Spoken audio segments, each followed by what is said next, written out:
Muy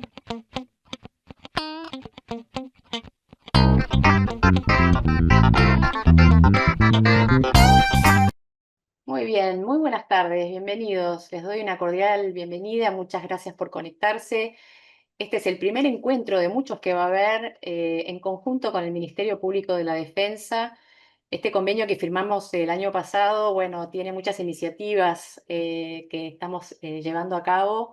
Entre ellas son estos encuentros que hemos planificado para el próximo trimestre sobre distintas temáticas. Así que hay tanto público de Microhibris como también del Ministerio, así que les damos una bienvenida a todos. La charla de hoy trata el tema de alimentos, criterios para su determinación, con el doctor Federico Notrica. Él es abogado, magíster en Derecho de Familia, Infancia y Adolescencia de la UBA, auxiliar letrado, relator de la excelentísima Cámara de Apelación en lo Civil y Comercial y de Familia del Departamento Judicial de Lomas de Zamora y docente de varias universidades, de la UBA, de la Universidad Nacional de Avellaneda, de la Universidad Nacional de José C. Paz, de la Universidad de Lomas de Zamora, de Cuyo y de la Universidad Nacional del Chaco Austral. Bueno, un docente súper completo. Voy a darle la palabra un minuto a, bueno, bienvenido Federico, pero le doy la palabra un Gracias. segundito a Agustina Bladilo, que es del Ministerio, que les quiere contar un poquito sobre el repositorio del Ministerio y bueno, el newsletter y demás, y ya damos comienzo entonces a la charla. Bueno, buenas tardes a todos y a todas. Gracias, Irene. Gracias, Fede, querido, por sumarte a esta propuesta. Les robo unos minutitos solo para contarles que desde la Escuela de la Defensa Pública, la Defensoría General de la Nación, tenemos un repositorio de recursos donde la verdad es que hay mucho material novedoso y útil tanto para la práctica como para la investigación jurídica. Y en este sentido los invitamos a todos y a todas a suscribirse al newsletter que tenemos, donde semanalmente realizamos envíos de jurisprudencia novedosa sobre distintas temáticas. Ahora todo el tiempo durante la charla voy a estar poniendo en el chat el link y el QR para que puedan ingresar y bucear temas de su interés en nuestro repositorio. Y Irene, solo, no sé si querés mencionarlo, el tema de la asistencia como temas administrativos previos que va a estar el Sí, formulario y nada más. dos cositas que les quiero contar. Bueno, antes del formulario que contaba Agustina, les cuento que otra de las iniciativas que también estamos trabajando de manera conjunta con el Ministerio son unos boletines de jurisprudencia temáticos que son súper interesantes, van a tocar distintas temáticas. El primero tiene que ver con notificaciones electrónicas, va a ser abierto al público, gratuito, así que vamos a estar informándolo en breve. Ya es inminente el armado del primer número, así que seguramente que lo vamos a difundir a través de las redes tanto de Microiris como del Ministerio, así que va a llegar a todos. Bueno, y ahora sí, les voy a pasar un link que es un formulario donde pueden dar, digamos, la presencia de hoy y además pueden solicitar ahí también si quieren bueno, el material que se va a compartir en clase, PowerPoint y algún fallo que por ahí Federico sume a la presentación. Este es el link que se llama, bueno, forms.le, no sé, es largo, pero ahí van a poder entrar. Los que son del ministerio tienen que marcar, ¿sí?, que pertenecen al ministerio porque es importante para tomar Poder nota de registrar que la están asistencia. presentes hoy. Exacto, Exactamente. registrarlos. Bueno, me llamo a silencio, Federico, todo tuyo, el auditorio, avanti. Bueno, muchas gracias. Primero, gracias por la invitación a mi querida amiga Agus. Irene, gracias también por la presentación al ministerio. Bueno, un placer enorme estar acá dando inicio a este ciclo de encuentros. Espero que con energía después de la feria. Sé que es difícil los primeros días agarrar como el ritmo de nuevo, pero por lo menos un poco renovados, pero esta segunda etapa del año tan complejo que estamos atravesando. Bueno. Dicho esto, bueno, voy a compartir pantalla. Obviamente que todas las preguntas que quieran la van haciendo por el chat, así cuando termino vamos respondiendo. Como recién pensábamos con Irene y con Agus, alimentos siempre es un tema que preguntas hay miles, porque aparte es tan casuístico que siempre aparece el caso que no encaja, que no encuentra una solución, sobre todo teniendo en consideración la gran cantidad de incumplimientos, ¿no? De los acuerdos que las partes arriban o de las sentencias que se dictan. Así que también en ese sentido, más allá de que la clase de hoy, me voy a, o la charla de hoy, me voy a centrar más en la parte de la cuantificación. Siempre, obviamente, se abre un abanico de cosas que los alimentos trae, como ningún otro tema pasa en familia, me parece. Así que cualquier pregunta que quieran de este tema, o de lo que yo estoy hablando, o de otro que se le vaya ocurriendo que tiene que ver con lo que hablemos, bienvenido sea y te vamos charlando después en intercambio. Esperen que tengo un lío abierto, tengo el chat abierto, la cosa de participantes abierto, porque yo lo que quiero abrir es compartir pantalla, así pueden ver el Power. Bueno, más allá de esto, yo en el Power puse algunos lineamientos muy cortitos, pero sí después les voy a pasar a las chicas varios fallos que voy a ir mencionando para que los tengan y nada, sirva para tenerlo también como parte del material del repositorio. Bueno, esperen que agrando la pantalla y ahí vamos. Bien. Bueno, un poco va a ser hablar de la obligación alimentaria y su cuantificación, que pareciera ser que tiene pocos problemas, porque, es decir, alimentos es fácil. Yo siempre digo que este es la típica pregunta del asado de domingo, de la raviolada, que te dicen, che, tengo un amigo que tiene un hijo y le pasa alimentos y es 20%, ¿no? Y si es 12 es 25, y si este es 30, y en realidad de ninguna ley, un lado, nunca salió un porcentaje determinado. Pero sin perjuicio de eso, la gente, el común denominador de la gente, cree que hay algo determinado en las leyes que claramente no es así.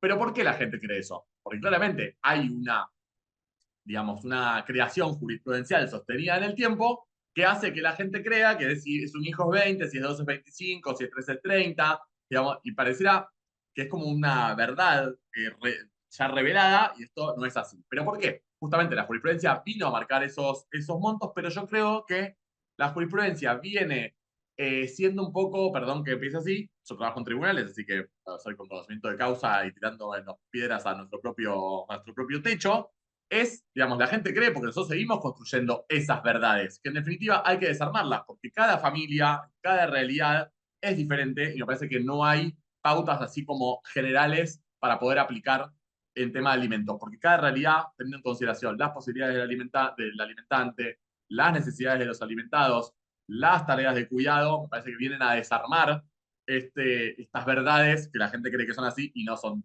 tales. Entonces, en ese punto me voy a marcar, me voy digamos, a trabajar en este camino cortito que tenemos hoy. Bueno, dicho esto, claramente, para analizar toda esta cuestión de la cuantificación, tenemos que empezar este año que cumplimos 10 años, y en realidad hoy fue el primer día hábil que el código tomó, en 2015 tomó entrada en vigencia, así que estamos en los 10 años, 10 años, 10 años, en realidad fue el 3 de agosto, 15, o sea que el domingo hizo 10 años de la entrada en vigencia. Eh, Claramente, el impacto de las convenciones de derechos humanos y de la Constitución en el Código Civil y Comercial tiene un peso muy importante, que impacta directamente porque tiene en consideración principios y directrices que tienen una mirada de derechos humanos. Y claramente los alimentos, al ser de derechos humanos, sobre todo cuando hablamos de personas menores de edad, tiene un contenido muy fuerte de esto. Y no solamente en la construcción de la obligación alimentaria, sino también después en el tratamiento de la ejecución de los alimentos, en la efectividad de las sentencias y en todas las cuestiones que hacen justamente a garantizar ese acceso irrestricto a los alimentos, sobre todo teniendo en consideración las personas más vulnerables, como son las personas menores de edad, las personas con discapacidad, los adultos mayores y esta cuestión. ¿Y por qué digo puntualmente esto, digamos, de los derechos humanos? Porque, por un lado, hubo un principio de crisis en los primeros años del Código Civil y Comercial en temas, por ejemplo, alimentos derivados del divorcio a favor de él o la cónyuge inocente, de si esos son también de derechos humanos o no, y yo creo que la jurisprudencia poca y la doctrina se ha mantenido mayoritariamente, no tan mayoritariamente, en decir eso no, porque es una sanción derivada del divorcio con culpa anterior, pero sí estuvo en esta idea de, recuerdo un famoso fallo del juzgado 92 de la doctora Famá, que la Cámara, la Sala I, si mi memoria no falla, lo revocó, sosteniendo esta obligación alimentaria a pesar de la diferencia de la materia de divorcio, digamos, que hay del código viejo con el código ya no tan nuevo, pero el código nuevo. Entonces, en ese sentido, hubo un debate y ese debate tuvo en consideración los principios de derechos humanos, el principio pro homine, la cuestión de la cosa juzgada y demás, y que todo eso hizo que, digamos, la jurisprudencia de la doctrina debata esta extensión de los derechos humanos en la obligación alimentaria. Pero nos vamos a centrar en estos, digamos, de cuantificar, sobre todo en las cuestiones de personas de menores de edad, y un punto que lo voy a tratar al final, que tiene que ver con hijos ya mayores, pero también cómo cuantificar y cuáles son los debates que se dan sobre todo en los hijos que tienen entre 21 y 25, con el tema de si tienen una prosecución de estudios, van a la universidad y demás, cómo garantizar esa obligación alimentaria.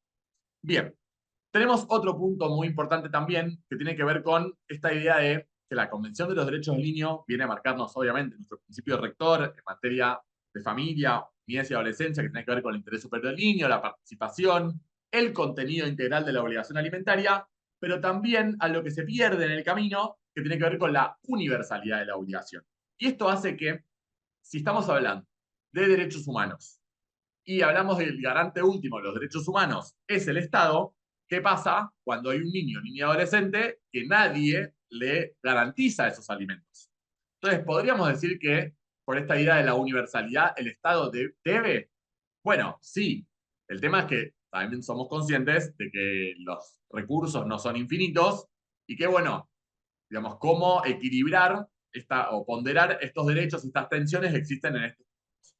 Entonces, me resulta interesante esto, porque si hablamos de derechos humanos, si hablamos garante último, Estado y universalidad de la obligación, ¿qué lugar o qué rol puede ocupar el Estado en estas obligaciones?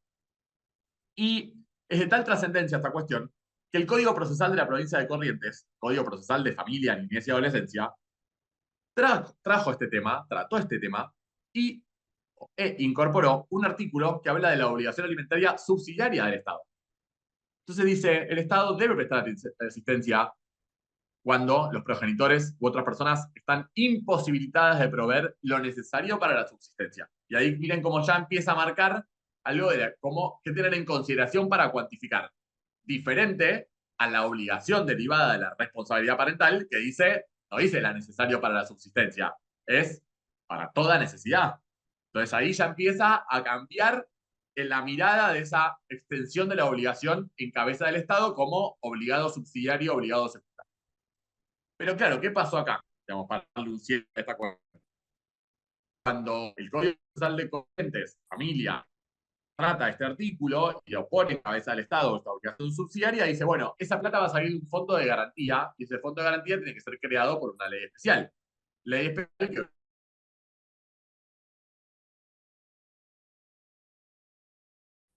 sin perjuicio de eso, hubo un caso donde la provincia de Corrientes tuvo que resolver una cuestión derivada de un incumplimiento de la obligación alimentaria por parte del progenitor obligado, con los alimentos provisorios, se cita a la abuela paterna el proceso, la abuela paterna no puede cumplir porque no tiene ingresos, entonces, ¿qué hace la jueza? Dice, bueno, yo tengo progenitor obligado, no puede, o no está pudiendo. Obligación subsidiaria, abuela, no puede, no tengo otro familiar. Obligación subsidiaria regulada legalmente en el Código Procesal, el Estado, que venga el Estado y pague los alimentos provisorios. Entonces dijo, y la jueza habla de la tutela judicial efectiva y dice, a mí no me importa que no esté creado el Fondo de Garantía Local, esto es ley. Y como lo votó la legislatura correntina, bueno, en mi provincia, que es Corrientes, se resolvió el tema, bueno, que pague. Pero ¿cómo? Y miren cómo tiene en consideración el monto. Un 10% de un salario mínimo vital y móvil. En ese momento, junio de 2024. Y el Estado provincial le obligaron a depositar ese 10%. ¿Y qué quiero decir con esto? Primero, la obligación subsidiaria, algo muy novedoso. Y la segunda cuestión, ¿cómo cuantifica? No había ninguna posibilidad de que el progenitor esté obligado a cumplir el 10% de un salario mínimo vital y móvil. Es decir, tuvo en consideración la jueza de que la obligación del Estado de manera subsidiaria no tienen la misma extensión que se deriva de la responsabilidad parental. Y no solamente eso, sino que después, claro, dieron cuenta, vio cuál era el monto del 10% del salario mínimo vital y móvil y dijo, chico, no va a poder no comer, mucho menos que eso. Entonces lo que dice es, un tiempo después, le amplía esa obligación alimentaria en cabeza del Estado al 50% de un salario mínimo vital y móvil, pero hace también, digamos, efectivo lo que dice este artículo 604, que dice que el juez debe ordenar a los órganos competentes, es decir, al Poder Ejecutivo, estas 24 horas, se arbitren las medidas indispensables para asegurar ese cumplimiento, se le informe qué medidas han adoptado, entonces el Estado tuvo que, digamos, poner en movimiento digamos, su rol acá para cumplir con esta obligación. Yo no sabía qué había pasado con esta obligación, si se había cumplido o no. Hace poco había la jueza, le pregunté, me dijo, sí, cumplieron con el 10, cumplieron con el 50, pero ahora ya dejó de cumplir el Estado porque el progenitor consiguió un trabajo que le pudimos embarrar el sueldo. Por lo cual, ahí un poco se resolvió la cuestión. Bien, acá la jueza explica por qué, digamos, esta cuestión alimentaria, que es un tema de derechos humanos, se pone en cabeza del Estado, pero además dice, porque tengo una ley que me lo dice, no es que es un invento mío, o sea, están un paso más.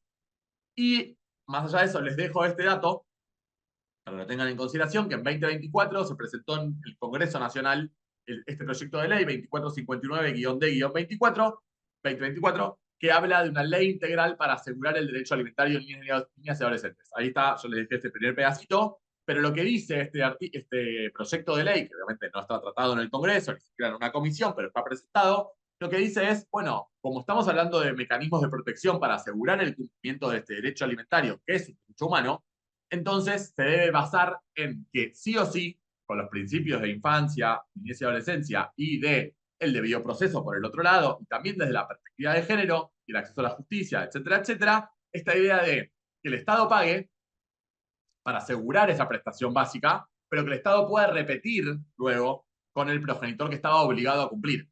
Porque si no, digamos, la obligación sigue estando en cabeza de los progenitores. Pero tenemos que asegurar que este pibe coma. Entonces, pague el Estado y el Estado repita. Es una posición, es una idea. Creo que está bueno pensarla. Digamos, siempre como todo proyecto, digo, puede ser mejor, peor, digo, pero está bueno para poder leerlo y ver qué cosas buenas tiene, qué cosas pueden mejorarse. Así que esta es un poco la idea de este proyecto. Crean un fondo de garantía local. ¿Y cómo se crea ese fondo de garantía? Miren lo interesante de eso también, cómo empieza a cruzarse con otras ramas del derecho, con otras cuestiones, digamos, de política presupuestaria y demás, con esta idea de, bueno, partidas presupuestarias que salgan del presupuesto nacional, la repetición de las sumas abonadas, que vayan también ahí, que se sostengan ahí, los ingresos por legados, donaciones y herencias, cuando hay herencias vacantes o que haya personas que hagan legados o donaciones en favor del Estado, digamos que esas contribuciones o subsidios y otras fuentes que el Estado se le ocurra en alguna otra resolución, otra regulación determinada. O sea, ahí. ¿Y cuándo se le puede reclamar al Estado? ¿Ante el primer incumplimiento? No, no, dice este proyecto. Tiene que haber un incumplimiento de 3 cuotas seguidas o de 5 cuotas alternadas por las personas obligadas a pagar, por lo cual les dan un changüí, digamos, para que el Estado no sea el que no salga a bancar esta cuestión. Proyecto no tratado, pero presentado al menos y todavía sigue, digamos, en vigencia ese estado parlamentario del proyecto. Así que hasta por lo menos 30 de noviembre del 2025 el proyecto puede ser tratado. Más allá de esta cuestión, que es algo muy específico, me interesaba empezar con algo por ahí más novedoso, hablamos siempre de esto, ¿no? Derecho y realidad. En la provincia de Buenos Aires, el Ministerio de las Mujeres, Género y Diversidad en el año 2022, perdón, hizo un análisis de qué sucede en la realidad con la obligación alimentaria y se llegó a un número terrible, que esto se repite en la mayoría de las jurisdicciones, con números similares, que tiene que ver con que el 71% de las sentencias o los acuerdos alimentarios se incumplen. Y tiene varias cuestiones esto para analizar desde la realidad. Digamos, en qué contexto defendemos, abogamos, sentenciamos, ¿no? Dictaminamos y demás los procesos y cuál es el rol de los abogados y abogadas, cuál es el rol de la justicia también en estos procesos, porque no solamente vulneramos el derecho de los niños, niñas y adolescentes a tener asegurada su obligación alimentaria, sino también de la progenitora o progenitor, pero digo progenitora como generalidad, digamos, que son las principales cuidadoras de los hijos, a pesar de esta idea de corresponsabilidad, de coparentalidad, seguimos en este mundo, digamos, donde las mujeres tienen ese rasgo, digamos, estereotipado de principales cuidadoras. Entonces, digamos, hay un punto ahí también que se viola el derecho de estas mujeres a, digamos, tener que salir a bancar la olla, digamos, y también el cuidado con las tareas de colegio, de llevar, traer, inglés, el médico, etcétera, etcétera. Digamos que también hay que tener en consideración a la hora de pensar cómo cuantificar la obligación alimentaria, porque cuando tenemos progenitores que se ocupan a la par y que los pibes quizás viven 15 días con cada uno, o viven con la mamá, pero en realidad el tipo lo lleva, lo trae, lo lleva al club, lo lleva al inglés, lo va a buscar al colegio, lo ayuda. Bueno, esa es una realidad. Ahora, tenemos 71% de realidad en la provincia de Buenos Aires, números similares en todo el país, que eso no es la generalidad. La que en generalidad es que el tipo los ve una vez, que incumple un mes, que le da menos el segundo mes, que como no tiene un ingreso registrado, entonces dice que gana mucho menos de lo que gana, entonces paga en el proceso no se presenta, entonces también empieza a jugar, bueno, ¿cuál es el deber de colaboración en los procesos? ¿Cuál es el principio de la prueba indiciaria? ¿Qué elementos tenemos para agarrarlo, para ver si efectivamente ese es el ingreso real o no? Digamos, y ahí me parece que el principio de oficiosidad, que es un principio que está digamos, en el Código Civil y Comercial regulado en la parte de procesos de familia, si mi memoria no falla, 706, 707, 708, 709, que habla de la prueba y también del principio de oficiosidad. Está bueno que lo usemos en estos procesos y no pongamos toda la carga de la prueba en la progenitora que inicia el proceso en beneficio de sus hijos, sino decir, che, ¿quién está en mejores condiciones de probar cuál es la actividad, cuánto gana, cuáles son los ingresos que tiene? El demandado, no la actora. Entonces, ahí me parece que tenemos que, digamos, ajustar un poco también en esta idea de qué procesos o qué tipo de procesos o qué contenido le damos al proceso de alimentos. Y en este punto viene, digamos, el kit de esta charla que tiene que ver cómo cuantificar. Y acá me parece que tenemos las clásicas, que hablamos de las posibilidades del alimentante y las necesidades del alimentado como parámetros para determinar el monto de la cuota alimentaria, pero lo que tenemos que tener en consideración también que claramente para la fijación de ese monto no hay una fórmula fija. Y esto es un poco lo que yo les decía al inicio de la charla, esto de que la gente cree que por un hijo 20, por dos 25 y demás, y que lo que tiene que hacer el juez o la jueza es ponderar todas las circunstancias particulares de cada caso en función, digamos, de las necesidades que cabe eh, como atribuir a los beneficiarios de los alimentos, que son las personas menores de edad, la aptitud de los alimentantes para procurar esa satisfacción, es decir, las posibilidades que tiene, pero no solamente quedarnos en estas clásicas, sino sumar esta que el código trae, que tiene que ver con las tareas de cuidado. Y ahí me parece que viene de romper ese binarismo que estaba en esa díada que tenía esta mirada de alimentos tan clásica, porque si tenemos una progenitora que cuida de manera exclusiva, entonces no podemos seguir fijando las cuotas alimentarias como fijamos.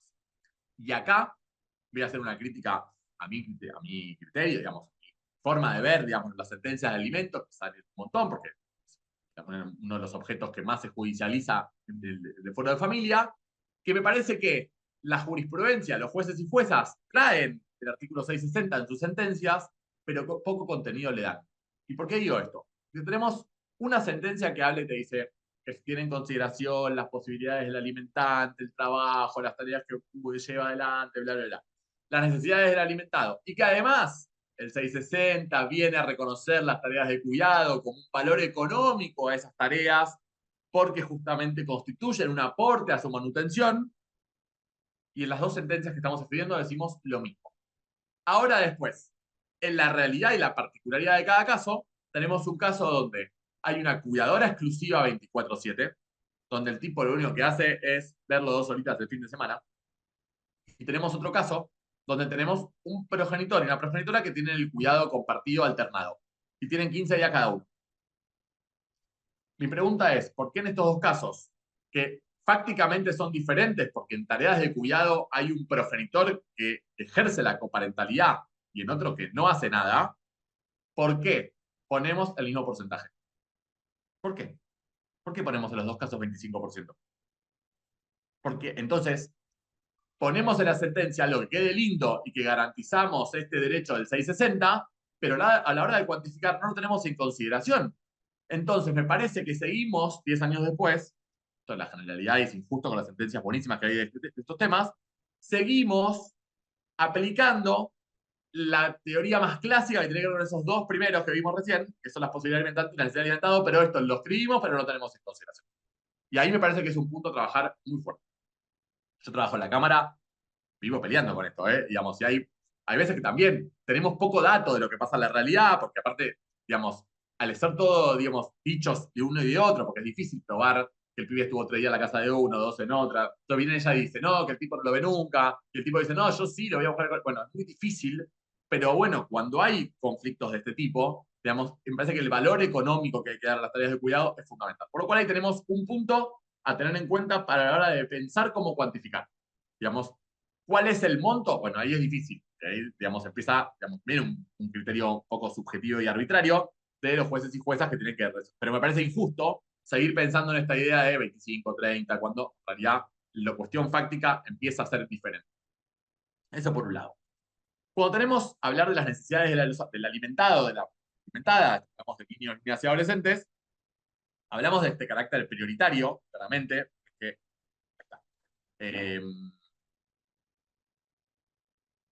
esperen que se me abrió el chat ahí. Bien, carácter prioritario, ¿por qué? Porque tenemos, digamos que este es el primer y más relevante parámetro para decir el monto de la cuota alimentaria, que va a estar determinado ¿por qué? Por las necesidades de los hijos e hijas. ¿Y por qué esto? Porque ahí radica la esencia de la responsabilidad alimentaria de los progenitores. Porque vos, lo primero que tenés que ver es, bueno, muy bien, ¿qué necesita este pibe o esta piba para vivir? Bueno, el contenido de la obligación, que es la educación, la comida, la vestimenta, los momentos de ocio, el deporte, digamos, las enfermedades, las cuestiones de salud, todo. Todo tiene que ver, digamos, con este gran carácter prioritario y darle contenido a todas esas necesidades que las personas menores de edad necesitan. Y justamente ese parámetro que es prioritario, es primordial, tiene que ver con la satisfacción de las necesidades que tienen estas personas menores de edad. Entonces, por eso acá, digamos, me parece interesante analizar, después yo les paso todos los fallos que les voy a nombrar, ¿eh? Un fallo y pedacitos, digamos, por lo menos que les sirva como para fundar sentencias o fundar escritos, me parece que siempre son interesantes. Esto de que dice la Cámara de la Civil Comercial Laboral de Rafaela, provincia de Santa Fe, en 2024, que dice, debe tener especialmente presente, cuando se advierta un cierto desfasaje entre la satisfacción de las necesidades y el caudal económico del alimentante, quien ha engendrado un hijo asume el deber de proveer a sus necesidades, no solo en su interés, sino en el de la sociedad. Y en realidad, más que de la sociedad, el de la familia. ¿Por qué el de la familia? Porque claramente, digamos, si los niños y las adolescentes de esta familia tienen mejor garantizados y satisfechos sus derechos y su derecho alimentario en este punto, que engloba todo lo que hablamos de este contenido del 658, es mejor para su desarrollo, es mejor para la familia, va a tener un mejor desarrollo en su vida. Digo, esto me parece que es fundamental pensar, porque después uno tiene que leer las demandas, todas las contestaciones de demanda, o en las audiencias de escuchar que la madre quiere la cuota determinada para ir a hacer las uñas o las botas. Pregunto, estoy inventando, no sé. Digo, que también pasa un montón. Digamos, esto también lo dicen los abogados. Entonces también esta formación de perspectiva de género es importante a la hora de, digamos, cómo tratar de negociar y cómo resolver las cuestiones. La otra cuestión que tiene que ver con las necesidades es la prueba.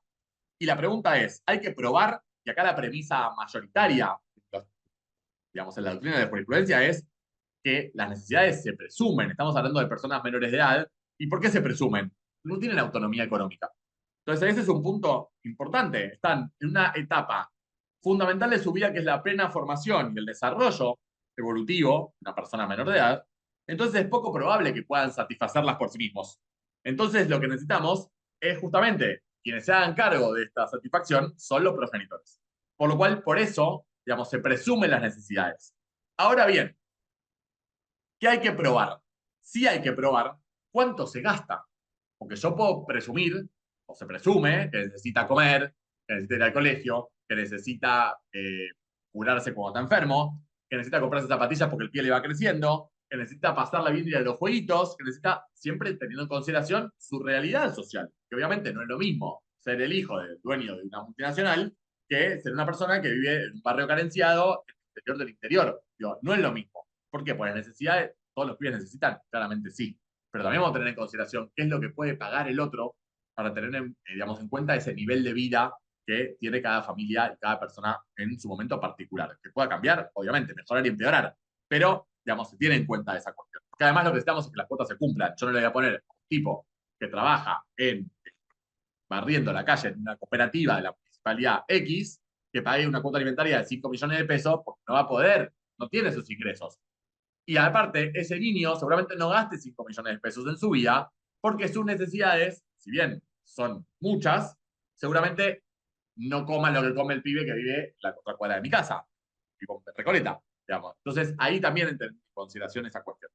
Ahora, vuelvo a esto de las pruebas de necesidades. Se presumen las necesidades, pero sí es importante, quizás como prueba, acompañar la demanda todo lo que signifique gastos de los pibes, la comida, cuánto se paga del colegio, cuánto se paga de prepaga, cuánto se paga del inglés particular, del club, digamos, todo eso porque va, digamos, a ayudar a la cuantificación, ver cuáles son el nivel de vida y el estado de necesidades de los pibes, y esto también me parece que es importante traerlo.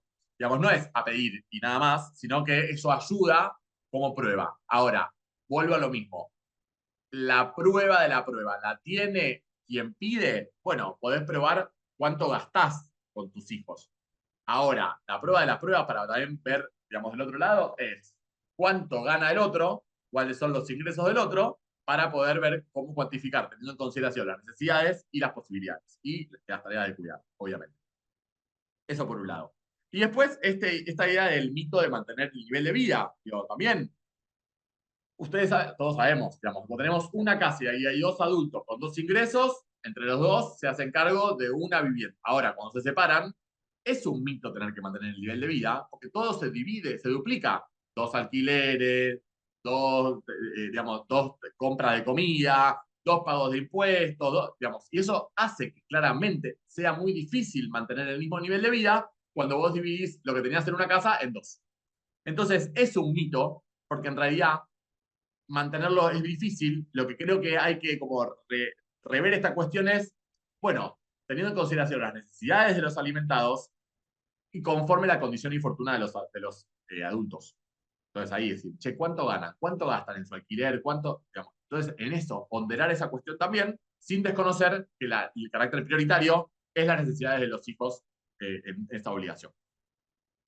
Del otro lado, la segunda pauta son las posibilidades del alimentante. Y acá tenemos varias cuestiones que se ven mucho en la jurisprudencia, que tienen que ver con, bueno, otra vez, las posibilidades tienen que ver con la condición y fortuna de el alimentante, es decir, las posibilidades económicas de él o de ella, a quien se demanda el pago de los alimentos, y que también, otra vez, se necesita, digamos, de un análisis particular y circunstanciado y razonable de cada caso, claramente. Eso es muy importante también pensando en esta idea de el artículo 3 del Código Civil y Comercial que habla de las decisiones razonablemente fundadas. Otra vez, ¿todos los casos son iguales si le ponemos 25 de esos pibes? No, porque el caso a caso nos viene a marcar claramente cuál es la realidad de la familia, cuáles son las posibilidades para poder pagar y demás.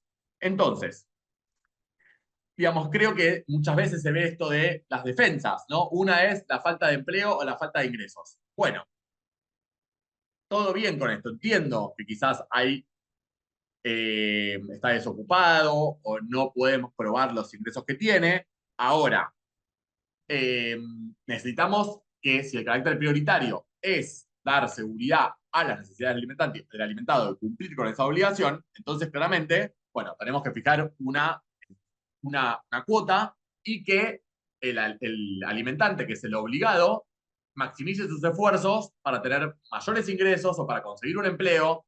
El tema es cómo cuantificar cuando no tenés eso. Entonces, bueno, ahí podés usar pautas, por ejemplo, el salario mínimo vital y móvil, por ejemplo, la canasta básica o, por ejemplo, el índice de crianza, o algo más novedoso, que son parámetros más objetivos, sobre todo el índice de crianza, que tiene esta digamos, doble columna, ¿no? En cuánto se gasta en bienes y servicios, es decir, en comprar comida, cosas para los pibes, de acuerdo a la edad, va a cambiar ese monto, y también cuánto significa cuidar a los pibes. Y claramente, los chicos más chicos van a tener mayor monto en el cuidado, quizás menor monto en los gastos de bienes y servicios, pero van a tener más gasto de bienes y servicios y menos gasto en el cuidado cuando son adolescentes o tienen 11, 12 años, que ahí llega el índice de crianza, digamos, que se deriva del INDEC, hasta los 12. Sin perjuicio de eso, obviamente se puede aplicar a los adolescentes también, digamos, como una pauta orientadora, parámetro, objetivo. Y acá también me parece interesante hablar del índice de crianza, antes de seguir con esos dos, porque también me resulta, digamos, llamativo que haya un índice nacional cuando las realidades en nuestro país son tan diferentes. Yo ¿qué estamos? En julio, en agosto ya. En mayo o en abril fui a dar una charla a Chaco, y en Chaco, que tienen un índice de crianza provincial, realmente es muy diferente al nacional, me contaban que los salarios de gente del interior de Chaco son más bajos que el índice de crianza. Entonces, cuando uno tiene ese índice, decir, está bien, yo entiendo cuál es el costo de los servicios y el costo del cuidado, pero ¿cómo le fijo eso si el tipo gana menos o entre los dos ganan menos que ese índice de crianza? Entonces, también adaptarlo a la realidad de cada lugar, cada familia, porque también tenemos que cumplan. Entonces, Chaco tiene uno particular, Tucumán tiene uno particular, y estaría bueno que cada jurisdicción tenga uno, que también sirve para todas las familias. Claramente no es lo mismo una familia quizás que tienen los dos padres con ingresos registrados en Resistencia, que una persona que hace changas en Villa Ángela, que es el interior del interior. Digo, también esto de tener en consideración. Es más, me contaron algo terrible, tiene que ver con vulneración de derechos, ¿no? Y la desesperación de la gente también. Esto de eh, progenitor a progenitor.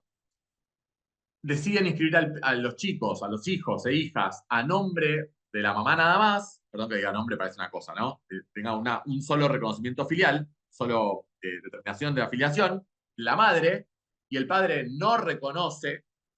¿Por qué? Porque o no se reclama la afiliación al progenitor cuando están separados. ¿Por qué?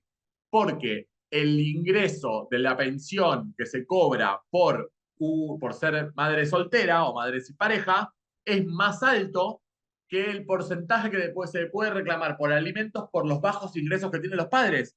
Entonces prefieren cobrar esa pensión y no reclamar la afiliación, no alimentos, porque se garantiza mejor ingreso. Entonces miren la, digamos, desproporción en violación de derechos, pero además, sobre todo, en los ingresos que tenemos en un lugar y en otro nuestro país. Entonces, me parece que son pautas orientadoras, objetivas, bienvenidas sean, pero que quizás no sirven para todos los casos. Entonces, también empezará a mermar o ver, digamos, si alcanza. Y también, no solamente mermar, sino también duplicar.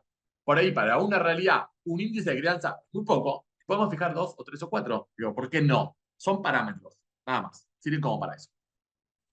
Otro punto que me parece interesante es típica defensa, el nacimiento. Entonces, yo tengo otros hijos con otra mujer que, bueno, lamento, hay una mayoría jurisprudencial que dice, otra vez, maximice esfuerzos, porque los hijos no tienen la culpa de que usted tenga 3, 4, 5, 6, digo, con diferentes cosas, personas, mujeres, no importa. Todos tienen esa prioridad para ser alimentados. Obviamente que yo no puedo fijarle el 20, el 20, el 20, el 20, el 20, porque el tipo va a tener que pagar 150% de sus ingresos y no va a poder, digamos, pagarle a nadie y ni siquiera subsistir él. Entonces también necesitamos que haya un obligado que pueda pagar. Y la presunción de posibles ingresos, también esto, volvemos a esta idea del deber de colaboración en los procesos, de las cargas dinámicas de la prueba, de las pruebas indiciarias. Tipo dice, yo me acuerdo hace un tiempo en la Cámara tuvimos un expediente que venía apelado por el demandado y por la actora la sentencia definitiva de alimentos, ¿no? Entonces se había generado esto de, bueno, no hay prueba, entonces fue con los indicios. Y los indicios eran que el tipo gastaba de tarjeta de crédito un montón de plata. Y se iba 2 o 3 veces por año al exterior. Se hacía un viaje a Estados Unidos, un viaje a Europa, se había ido un viaje a Australia. Entonces, y el tipo decía que ganaba, pónganse, no me acuerdo, 850.000 pesos. ¿Cómo haces para 850.000 pesos si pagás de tarjeta todos los meses 2 millones y pico, te vas de viaje 3 veces por año? Entonces, teniendo en consideración eso, decías, la jueza estuvo muy bien y decía, esto es irreal que vos ganes 850.000. Entonces, teniendo en consideración todos estos indicios, que vos pagás de tarjeta tanto, sostenido en el tiempo, no es que fue un mes que pagó 2 millones, no. Todos los meses eran, y el tipo pagaba el 100% de la tarjeta. Tenía una cuenta corriente que tenía poco movimiento, pero que de repente aparecía algo y se desaparecía la plata. Que si va de migraciones, tú, se fue el país, se fue el país, se fue el país. Bueno, claramente la jueza dice, claramente esto no es sus ingresos, calculo yo cuánto pienso que vos podés ganar pagando todo esto que pagás, y fijó. El tipo dice, yo no tengo eso para pagar. La mina decía, sigue siendo poco. Bueno, vino a la cámara y resolvíamos todos los indicios. Bueno, ¿qué indicios tenés? Y además, ¿qué hiciste vos demandado en el proceso? ¿Solamente decir que ganabas 850.000 pesos?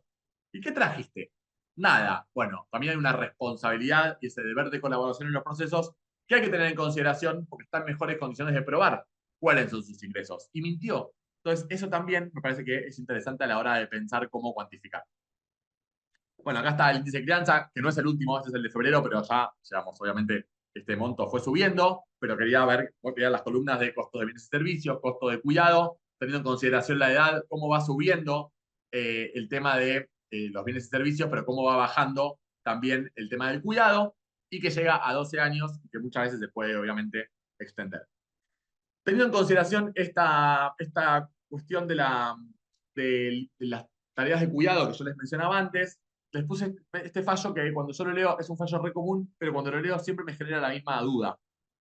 Este es un caso de Viedma, jugador de familia 7 de Viedma del año 2019, donde es un típico caso de padre y madre que se separan, que la señora queda a cargo de sus hijas en común, que hay 3 hijas, unas 19 años mayor de edad, las otras 13 y 17, Ella inicia el reclamo alimentario contra el señor trabaja en la policía de Río Negro y lo que pide es un 50% del ingreso del señor para poder alimentar a sus 3 hijas, porque las 19, ustedes saben, la extensión es hasta los 21, salvo que el demandado pruebe que entre 18 y 21 ella tiene ingresos, pero si no, hasta los 20.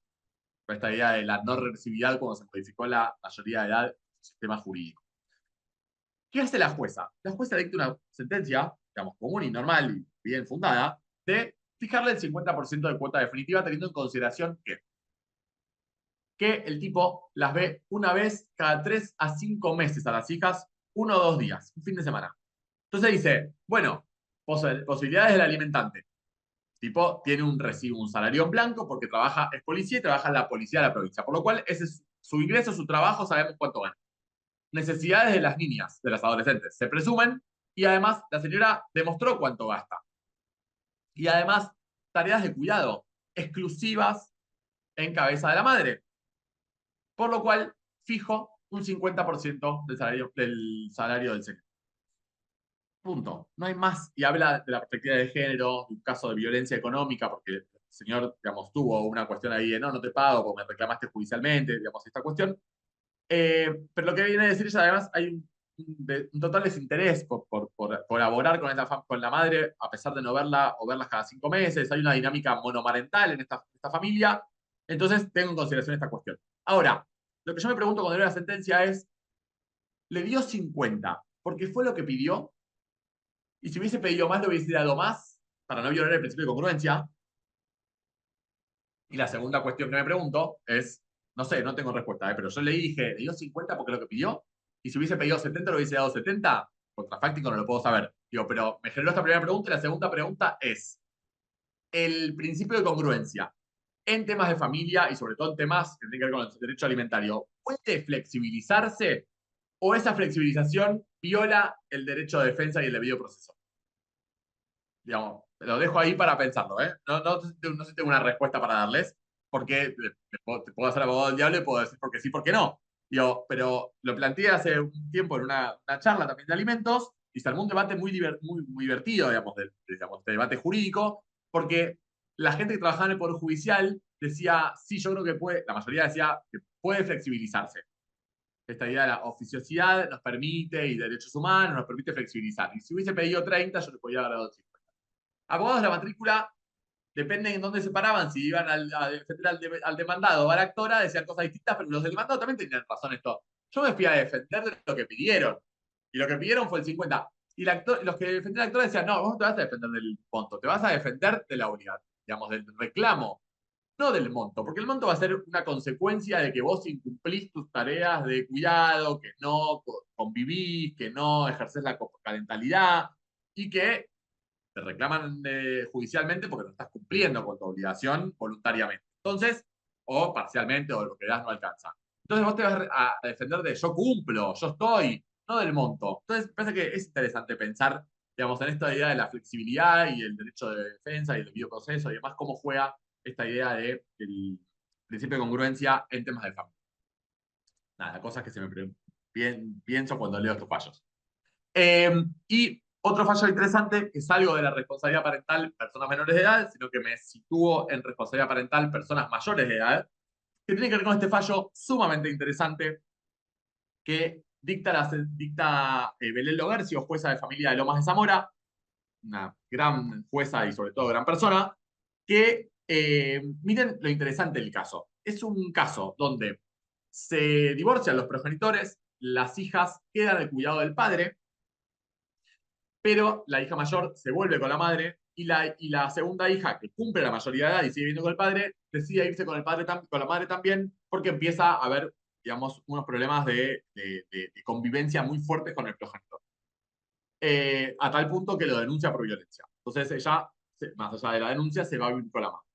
Pero ¿qué pasa? Esta chica va a la Universidad Católica Argentina, la UCA, en Puerto Madero, estudia, no me acuerdo si arquitectura o ingeniería, ahora cuando pase las Filipinas me voy a acordar, voy a leer, y reclama la obligación alimentaria para, digamos, contra el progenitor. ¿Pero por qué?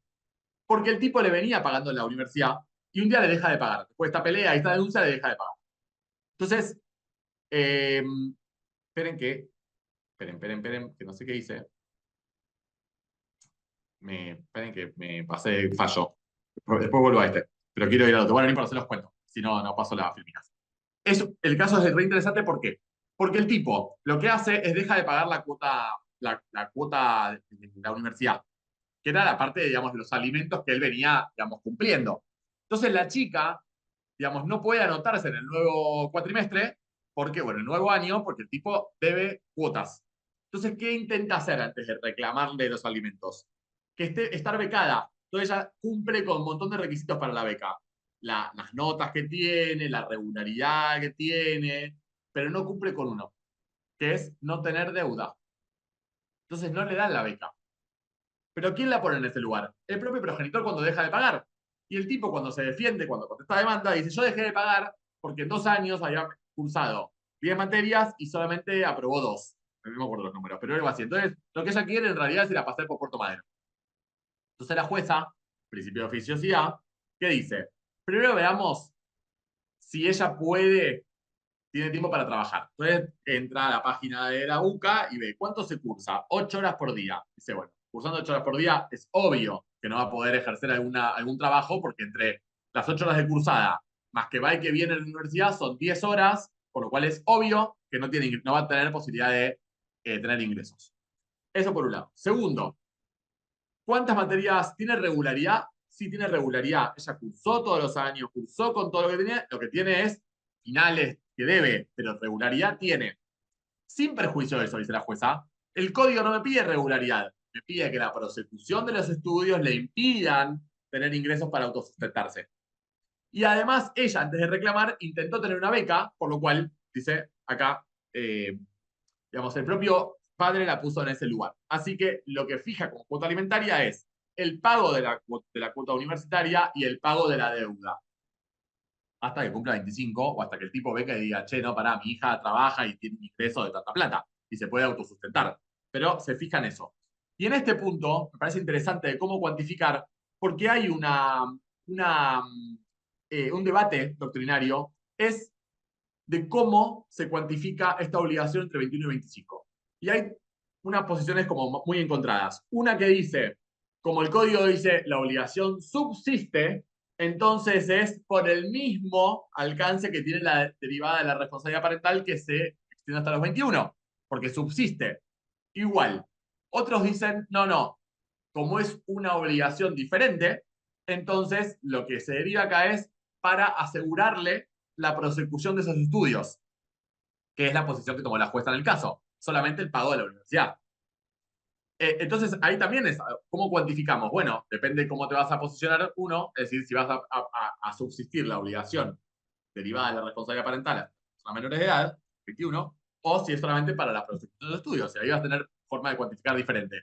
Toda necesidad o necesidad universitaria o estudios. Entonces, ahí es un punto a considerar.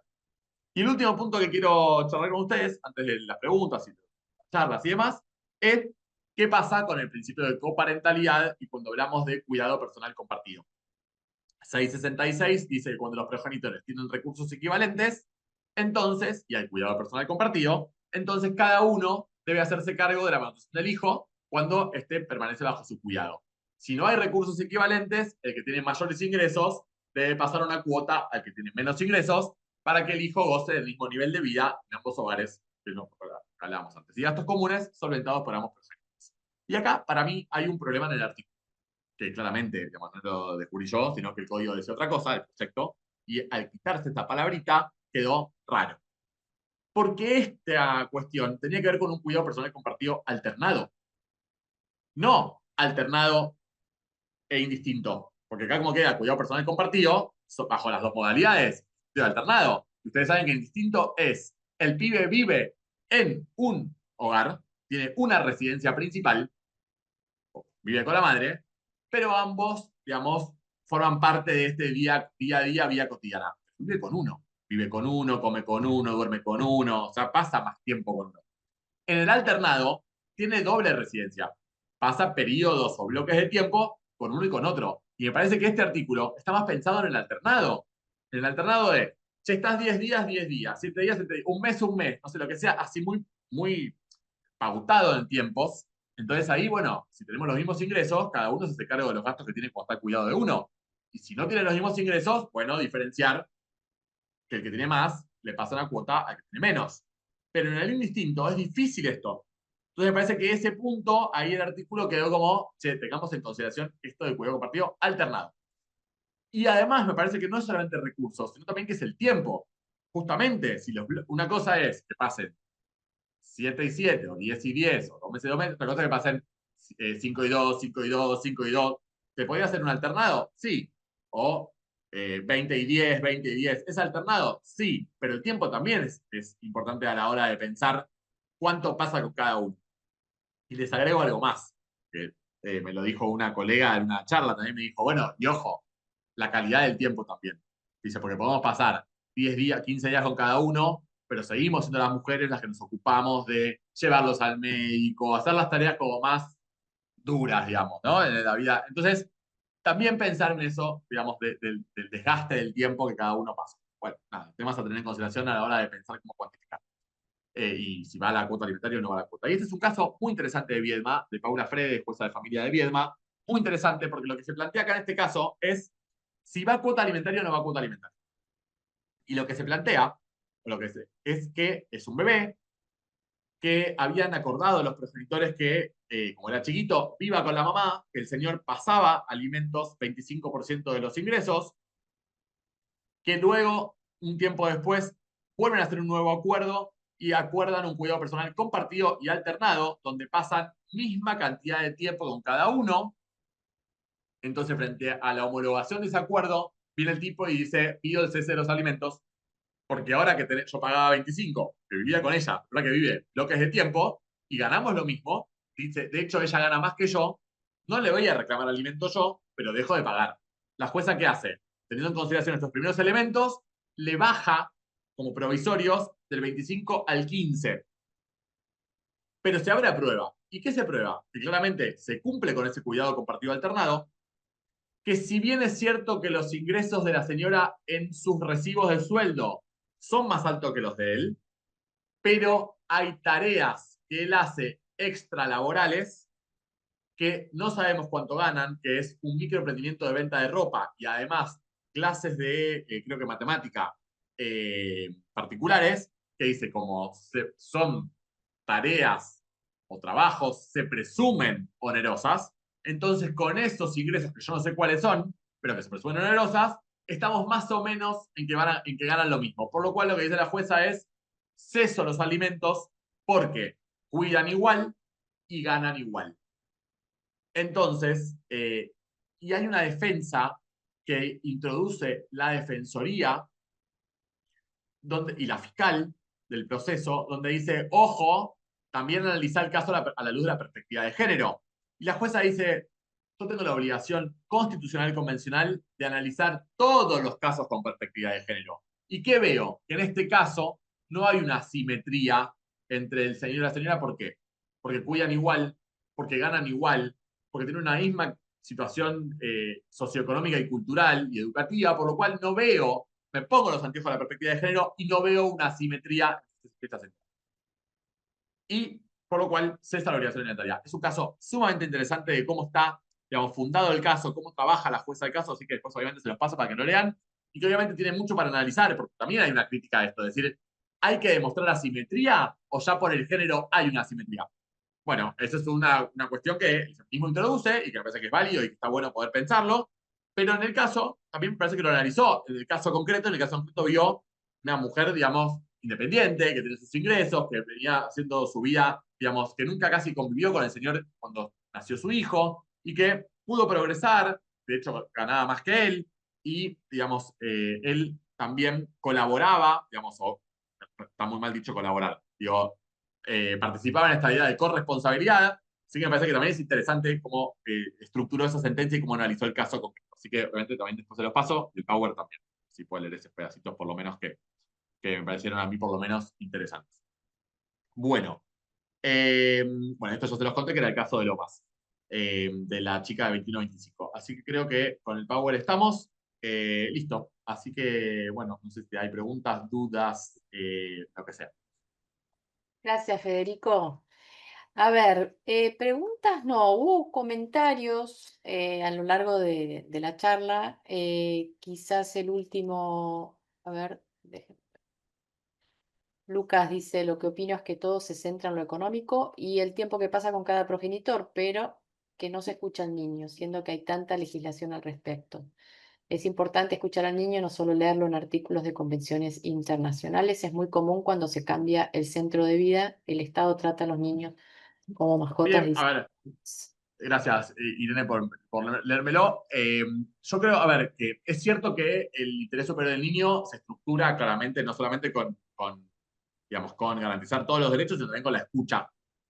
Me parece que los alimentos, los alimentos tienen algo particular que tienen este doble rol de personal patrimonial. Entonces eso hace que cuando lo que se debate en realidad es algo que tiene que ver lo patrimonial, que es cómo se cuantifica esa obligación, que es obvio que la tienen, escuchar a los pibes, ¿para qué sería? Esa es la pregunta que yo siempre me hago. Ahora, no tiene una adolescente grande que el tipo, no sé, la madre dice, va a fútbol, a hockey, a inglés, a kung fu, no sé, estoy inventando, ¿eh? Y además vive conmigo 7 días, se para y dice, no, es mentira, vive conmigo y no va ni a kung fu ni a yo pago, en realidad. Y viene Pete y dice, no, pará, yo a Kung Fu voy, pero a fútbol no. Y en realidad cuando salgo de Kung Fu voy a la casa de mi papá. Bueno, por ahí serviría como algo más como hasta probatorio. Pero es difícil en temas de alimentos la escucha, porque estamos terminando hablando de algo patrimonial y le estamos poniendo a los pibes algo que quizás no pueden definir. Entonces, pero no digo que no hay que escucharlos, ¿eh? Porque digamos, hay casos que me parece que es interesante, pero no es como todos los otros casos que la escucha es central. Entonces me parece que es un punto a considerar. Eh, pero claro, esto que vos decís acá, ¿no? Donde se sienten mejor, si le afecta vivir de un lado en otro, pero ya más allá de los alimentos, ahí tiene que ver con el cuidado. Y ahí sí yo estoy de acuerdo con vos. Me parece que el cuidado es importante escucharlo para decir, che, ustedes están acordando que yo viva 10 días con cada uno, pero yo con mi papá no quiero ir 10 días. Porque mi papá trabaja mucho y me deja el cuidado de una chica que contrata y yo prefiero estar con mi mamá, con la chica que contrato. O sea, estoy inventando casos concretos, pero hay miles de posibilidades. Entonces me parece que en ese punto 100% de la escucha es central. Pero sí me parece que los alimentos, cuando es alimentos, traerlos para escuchar algo que más. Fíjense que en la mayoría de los lugares los alimentos tienen ese proceso que es diferente y es especial, porque lo que vamos a resolver es, la obligación ya está asegurada, se deriva de la responsabilidad parental, es cómo cuantificar y qué monto le vamos a dar. Entonces ahí en ese punto me parece que pues, quizás no sea necesario, pero sí para el cuidado, ahí estoy 100% de acuerdo. Ok, queda claro. Verónica, te habilité micrófono. Verónica Viale.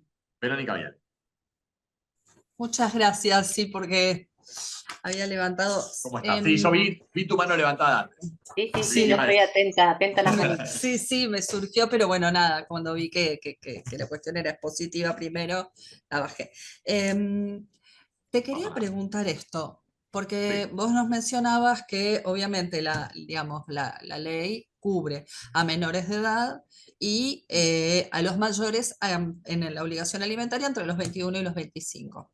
Ahora, mi sí, pregunta es, ¿cómo funciona y cómo se determina cuando se trata de un mayor de edad con discapacidad? bien, Porque la perfecto. discapacidad puede ser, digamos, de distintos tipos y eso trae una variedad de situaciones distintas. Sí, Entonces me surgía la duda de eso. Y te dejo la otra pregunta y así ya te dejo las dos vale. planteadas. Esta es por un lado, que es la variedad de situaciones que trae la discapacidad aún en Sí, la adultez de los hijos, cuando hay una madre, digo cuidadora, porque es la generalidad, pero bueno, sí, obviamente puede haber un cuidador hombre, padre, digamos, sí. pero el 99, 98 es de las mujeres.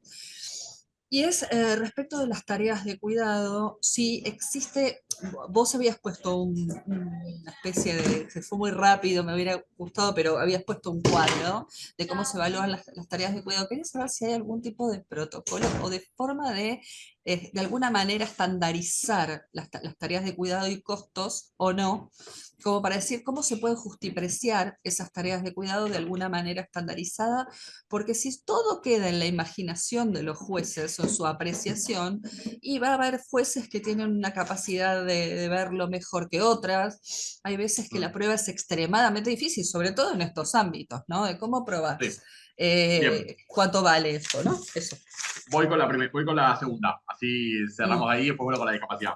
Yo creo que ahí, a ver, es cierto, comparto con vos esto de que los jueces y jueces terminan siendo quienes valoran desde un punto de vista hasta a veces hasta propio personal, es decir, cuánto me imagino yo que sale a cuidar, y eso hace que, digamos, pierda un poco la objetividad. Ahora, también es cierto que los jueces no pueden ser adivinos, y ahí hay una responsabilidad de los abogados y abogadas a venir a decir los puntos, ¿viste? Porque si no es el modelo escrito y el modelo de la sentencia, lo estoy diciendo para los dos lados.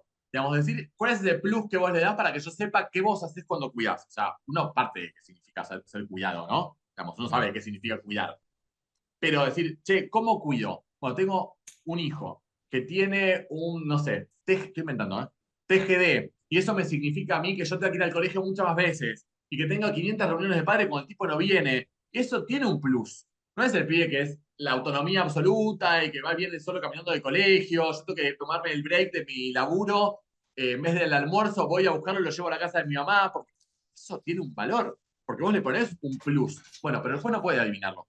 Entonces me parece que está bueno que abogados y abogadas lo escriban y que después que el Poder Judicial lo lea. Pero también vamos a hacer, ¿no? Digamos que después te decís, pedís y decís, pero yo te lo puse en el escrito, no lo vi. Bueno, hermano, digamos, te pagan por esto. Digo, entonces también en esa corresponsabilidad de cómo abogamos y cómo sentenciamos, está bueno que uno tenga más información que los propios profesionales nos puedan brindar.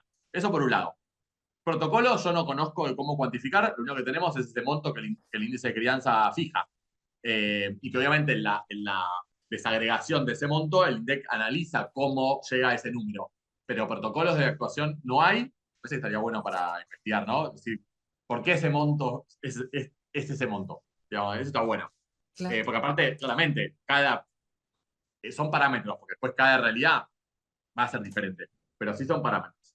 Y teniendo en consideración el tema de la discapacidad, que me parece que es central, es cierto, el código no analiza, o la ley no fija una obligación alimentaria para las personas con discapacidad, entonces podemos partir de dos miradas. Una, que es lo que hace la jurisprudencia y la doctrina.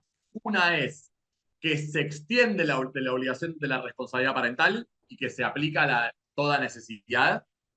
Y la otra es que se deriva del parentesco, porque en realidad padres e hijos siguen teniendo una obligación alimentaria que ya no se deriva de la responsabilidad parental, sino que se deriva del parentesco. ¿Y qué tiene en cuenta eso? Que ya no es toda necesidad, sino que tiene que ver con la simple subsistencia. Por eso el alcance es diferente. Yo creo que para los casos de discapacidad, uno tiene que ser mucho más flexible y más amplio, porque tiene que ver justamente con garantizar derechos que van más allá de comer, y que obviamente que depende de la discapacidad, no es lo mismo tener no sé, un hijo con un retraso madurativo severo que tener a un hijo que usa un bastón y punto final. Digo, no es que no sea importante, pero va a tener una vida autónoma, va a trabajar, va a poder, es diferente. Claro, creo que el cuide está en la capacidad de autoabastecerse o no. Exactamente, el autovalimiento, ¿no? Digamos, eso Sí, me parece exacto. que es Hasta donde, por eso, inclusive hay casos, por ejemplo, yo esto lo digo porque, bueno, me toca de cerca, pero digo, por ejemplo, el caso de autismo, donde por ahí puede trabajar, pero pueden tener un trabajo muy, muy precario, muy, totalmente. ¿me entendés? Entonces, bueno, Sí. por ahí el trabajo es casi, te diría, bueno, por tener una actividad más que lo que remunera y lo Totalmente. que les permite valerse, ¿no? Entonces digo, hay Exactamente. distintas, sí. No, y no sobre todo a la persona con discapacidad, sino también a la madre cuidadora. Es decir, ¿qué trabajo puedes tener? Tenés ese trabajo de 8 horas en blanco y si tenés que salir corriendo todo el tiempo, llevarlo a la escuela de día, ir a buscar, que esto, que los tratamientos, las tareas. Entonces por ahí se te reducen muchísimas las posibilidades de tener un trabajo mucho más estable y mucho más rentable. ¿Y eso qué significa? Perder posibilidades vos de desarrollo en beneficio de tu hijo. Y entonces decís, bueno, ¿quién viene a suplantar? Che, flaco, vos no venís a ejercer la corresponsabilidad aún siendo mayor de edad, porque necesito esto, él necesita esto, bueno, colaborame con guita por lo menos. No, entonces me parece que en ese punto yo soy mucho más amplio hacer lugar. Hay jurisprudencia, la jurisprudencia en general es bastante amplia en la obligación alimentaria y subsiste esta obligación más allá de los 25. Sí, el debate creo que está más en cómo cuantificarla, si es a toda necesidad o a simplemente la subsistencia derivada del parentesco. Y me parece que tiene que ser más amplia que la del parentesco. Pero aparte es terrible que digan que solo le van a dar de comer, es una mascota, no sé, es tremendo.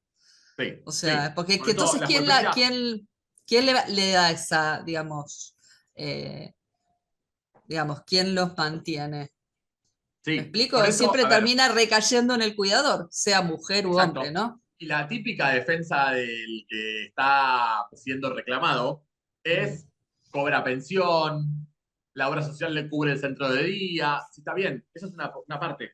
Y está bien. Ahora, la obligación sigue siendo, la Sigue obligación es cierto. comiendo, sigue necesitando salir, sigue vistiéndose, Exactamente. sigue, etcétera. Exactamente. Entonces la jurisprudencia es bastante generosa, en buen sentido lo digo, Ujú. positivamente, con estos criterios, porque además uno tiene que leer estos artículos también a la luz de los derechos humanos, que fue la primera filmina, digo, ¿no? Y tenés una convención de las personas de los derechos de las personas con discapacidad. Exacto. Entonces, ¿cómo analizás esto solo como si fuese comportamientos estancos? No, no. Una lectura integral y sistémica de todo nuestro ordenamiento jurídico, interno y convencional, que aparte el propio código lo dice, es bueno, la obligación debe subsistir para mí en una mirada más amplia. Pero bueno, vas a encontrar también otra posición. Yo me posiciono en esa. Pero Ok, ok, jurisprudencia ahí, si sí. quieren, les puedo pasar algunos fallos que tengo guardados de eso, así que Sí. no, De sin problema se discapacidad los a mí puedo me compartir. interesaría. Sí. Dale, Sí, dale, sí, te los paso. despertó interés Gracias. además en el público. Me Fíjese que lo muchos noto. Buenísimo. apoyaron la consulta. Genial. María Noel creo que también quería hablar, ¿puede ser? María Noel no la veo, acá está. Acá está. Hola. María Noel Campa. Está silenciada. Sí, se tiene que habilitar el micrófono pues ya está como coanfitriona. Ah, pues, ahí está. Acá. Ahí está. ¿Cómo Hola, estás? Ahí ¿qué está. tal? Buenas tardes. Mi pregunta iba respecto de lo que hablaste inicialmente con respecto a estas cuestiones estandarizadas del 20 al 25, sin analizar un poco a veces las necesidades del alimentado o las posibilidades de los alimentantes, respecto a esta estandarización que hay con los gastos extraordinarios. Por lo menos Sí. yo soy de Rosario, no sé si hay gente también de Rosario. Hay una cuestión que planteo constantemente en las demandas y no logro modificar eso, que también repercute muchísimo en lo que tiene que ver a afrontar los gastos extraordinarios. No es lo mismo una persona que gana a lo mejor 500.000 pesos y el otro progenitor Claro. gana 2 millones, lo repercute un viaje de estudio, un tratamiento odontológico, lo que sea, en cuanto a afrontar el gasto extraordinario que ponen siempre 50 y 50. Y no encuentro antecedentes en fallos que modifiquen esa situación. Yo no sé si ustedes lo tienen, o sea, lo he logrado hacer en acuerdos privados y sí Exacto. homologar, pero no lo puedo lograr en fallos. Yo no lo vi nunca, pero comparto con esta mirada con vos de que ese 50 y 50 a veces, digamos, la realidad de ese 50 y 50 hace que uno esté más cómodo y el otro hasta acá. Digo, me parece que es interesante plantearlo, ¿no? Pero no vi fallos y comparto con tu mirada y tu preocupación, digamos. No, Claro, sí, lo sí, vivo planteando, pero es como que no hay forma de que lo puedan modificar y no he encontrado jurisprudencia al respecto. Y otra yo la pregunta que verdad te quería no he hacer, visto, pero voy a buscar. Si encuentro, les prometo que se los comparto. Eh, pero la verdad, sí es como decimos, lo veo más en acuerdos privados que dicen, bueno, y no sé, los gastos determinados van a ser fijados de una manera u otra, pero más a la voluntad de las partes. Pero en claro, resoluciones no vi más del 50 y 50, ¿eh? Pero voy a buscar. tampoco, o sea, no es que solamente, porque realmente he buscado por todos lados como digamos, apoyar los planteos Sí, que hago y sí, no lo he logrado. Y otra no, cosa es cuando sí, mencionaste el fallo de Puerto Madryn de esta chica bueno, que estudiaba, que era porque el papá le dejó de pagar la facultad y es lo de Lomas, demandó de el Lomas. progenitor. Sí, lo demandó el progenitor para que, o sea, tenía más de 21 años, demandó el Sí, progenitor para sí. que pague. También ahí el progenitor podría haber llamado a la madre, ¿no? Para Pero que la chica vivía con la comparta el madre, pago. la chica vivía con la madre y la madre ya se le tuvo en consideración que aportaba, que le da la Ah, yo casa, que entendí que vivía con el papá. no, y se No, Entendí no. que vivía con vivía. el padre. Cuando la denuncia por violencia va con la madre, no se va sola. Ah, bien. Entonces ahí la jueza tiene en consideración eso, gracias por decirlo por ahí, no, yo fui muy rápido, no lo aclaré. La jueza tiene en consideración eso, dice, la madre ya vivienda, come, la acompaña, pone, digamos, de acuerdo a sus posibilidades. no solamente la madre, sino también la abuela materna, porque vive con ellas. Entonces, también, del otro lado, nadie nada. Entonces, la jueza pondera eso también. Menos mal que me lo dijiste Ah, porque yo perfecto. lo pasé muy rápido. Ul- Si hubiese vivido Última, sola, ahí sí, ahí podría haber decir al padre, podría haber citado a la madre como tercera, ¿no?, el proceso y decir, che, vos también tenés la misma obligación que yo. Y vemos cómo pagamos Claro. cada uno. Sí, está bueno. No vi casos así, pero está bueno tenerlo en consideración. Porque lo voy a estaba buscar también en la base de micro, a ver si encuentro. Mm, Yo lo Eh, hago con los abuelos, eso por lo general. Cuando tengo claro, demandado mi parte a los exacto. abuelos, llamo a los otros abuelos. Está bueno. Vamos con Después la última, ponderamos qué ¿te hacen Gracias. nuestros parece? abuelos, y no, digamos, pero por lo menos como defensas son interesantes. Pede una más y te liberamos, dale. Vale. Consulto sobre la reforma del Código Procesal Civil y Comercial de Buenos Aires, específicamente en materia de alimentos provisorios y la imposición Bien. al juez de fijar alimentos provisorios en primer despacho. ¿Es efectivamente el 636 bis una obligación al juez o una facultad? No, es una obligación, dice deben. Deben Ok. fijarse en el primer auto. Así que lo deben hacer. Salvo que no sé, que sean, dice el artículo, para que no me acuerdo, es el 636, es la modificación del 636 bis de la 15513, que dice en los alimentos, para que mi memoria no me falla, provisorios deben fijarse en el primer despacho, en el primer auto, creo que dice, salvo que sean solicitados con posterioridad. Ahí, eh, a ver, yo lo que me queda dudas de este artículo es que si no lo piden, porque a veces pasa que hacen la demanda y alimentos, si no piden provisorios, es difícil que no pidan, pero alguna vez sucede. ¿Los pibes no comen durante el proceso o lo pueden fijar oficiosamente? Ahora, como deben, ese salvo que sean solicitados con posterioridad, eso es lo que me hace ruido a mí, pero me parece que es una obligación del juez, la jueza, eh, y sí, sí. Creo que es el artículo 7 de la ley 15.513 que modifica el 636 bis, que es lo que dice la colega. Pero sí, dice debe, así que es una obligación. Bueno, yo sé que siguen levantando la mano, pero Federico avisó con anticipación que tenía otro curso, así que les pido Bueno, pero disculpas. una más. Dale, tenemos 5 minutos. Una más. Ay, ¿en qué Dale, pero situación veo a me Gisela. pones? Bueno, a ver, espera, Gisela, fuiste la ganadora del... Ah, yo veo una sola mano, por eso, perdón. Eran dos, pero bueno, ya está. Espera, Bueno, Gisela, ya te vamos. pongo de coanfitriona.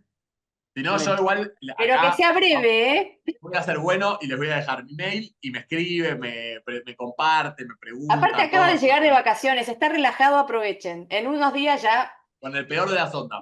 Mirá, no, mentira. Vamos, vamos. Bueno, a ver. ¿Cómo Gracias. estás? Mira, justamente es los alimentos provisorios. Vos sabés que yo soy de Bahía Blanca. Sí, Acá en Bahía tenemos 3 juzgados de familia. sí. Todavía no se ponen de acuerdo, no te largan provisorios en el primer despacho. Me mandaron a hacer pruebas. Me mandaron y para esto me agarró la feria, por supuesto. Metí el recurso de revocatoria con apelación en subsidio, todavía no me proveyeron nada. Pasó la feria. O sea, ¿qué hacer contra eso cuando es tan nuevo y todavía ni siquiera hay resoluciones de Cámara? Uno que está Mm. acostumbrado, yo por ejemplo, que tengo los juzgados de paz acá cerca y siempre se impusieron alimentos provisorios.